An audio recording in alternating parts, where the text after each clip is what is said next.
It's not what you look at that matters, it's what you see. By Henry David Thoreau. Good evening, everyone. I am Rajmayee Sengupta from Class 10A of St. Joseph's High School, Matigara. Today, I am here to put forth my views on the topic Art of Social Perceptiveness. The Oxford Dictionary defines perceptiveness as the ability to understand things quickly and accurately, especially things which are not obvious or apparent to others. It implies a fast and efficient way of processing information and making sense of situations. It's also about recognizing subtle cues, body language, and unspoken emotions. I was pretty acquainted with these concepts. However, when I was first introduced to this phrase, social perceptiveness, I must admit it sounded complex at first.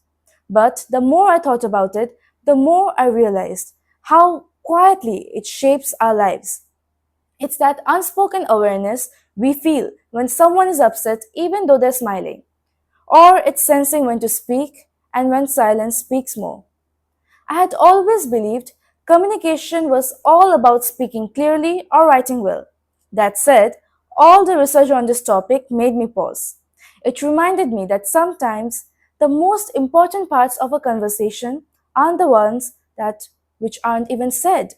Or I realized how often we rely on social perceptiveness in our everyday lives, sometimes without even realizing it. For example, when a friend goes unusually quiet, we don't need them to say that they're upset. Something about the silence speaks louder. Or when someone hesitates before answering a question, we sense that they're unsure. These are the small moments where social perceptiveness makes all the difference.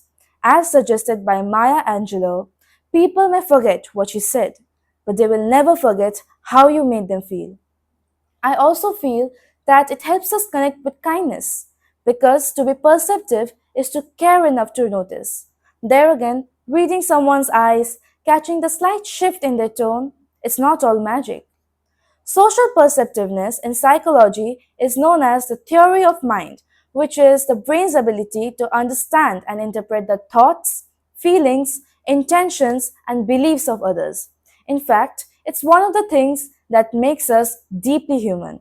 For example, therapists use social perceptiveness to understand clients without needing everything to be said to them directly.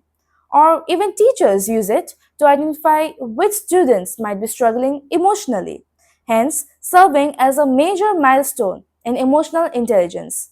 It's science, empathy, and awareness all coming together.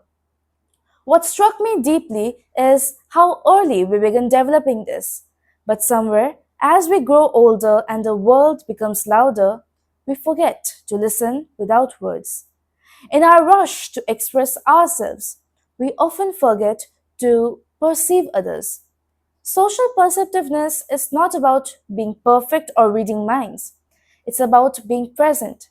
It's about being able to say, I see you, without needing to say those words directly.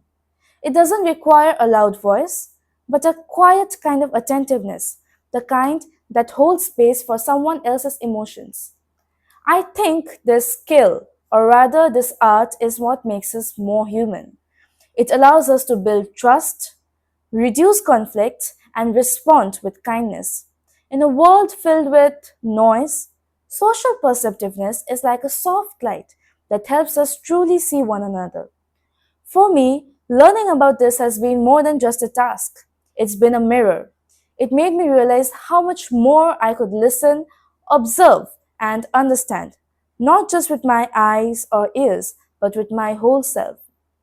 In the end, the art of social perceptiveness isn't something you display on stage or write in a resume. It's something you carry quietly in your words, in your silence, in your eyes, and in the way you treat people without anyone watching how you do it. Thank you.